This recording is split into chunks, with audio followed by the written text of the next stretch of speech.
Welcome to Episode 3, The Bishop's Inner Fire, following the conclusion of the opening monologue in Episode 2, which ends with the line, "Shall I set aflame or give my soul away?" Episode 3 dives deeper into the internal conflict of Bishop Danilo and his theological and moral reflections on his people's condition and his own responsibility.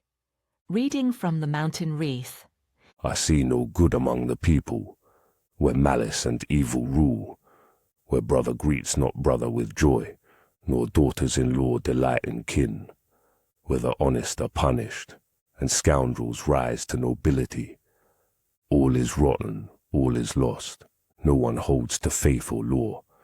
All are guilty, all conceal their guilt, all are thirsty for blood and spoil. None blame his brother, except for not having slain him. What use is freedom to such a people? How will they improve or grow? The more freedom they are given, the more they flaunt their evil ways. Better to live in slavish bondage than in freedom where evil runs free. In this third episode, we follow the personal and spiritual battle of Bishop Danilo. This is no longer just a national drama. It is the drama of a man torn between service to God and duty to his people. His struggle is quiet but profound. Can a spiritual leader call for bloodshed and still remain just? I do not fear the sin of bloodshed, but I fear the harsh judgment of God. Through Danilo's words, Njegoš makes clear how heavy the burden is of bearing both a crown and a cross.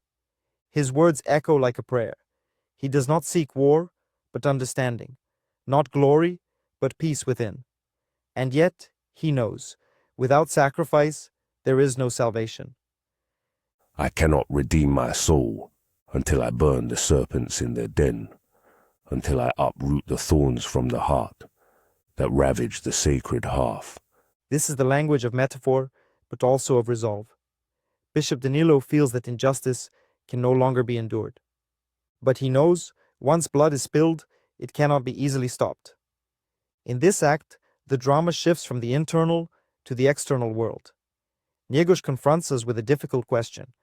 Can a nation's purity be preserved through violence, and who has the right to decide? I can no longer bear it, to see it, to hear it, no more. Shall I set aflame or give my soul away?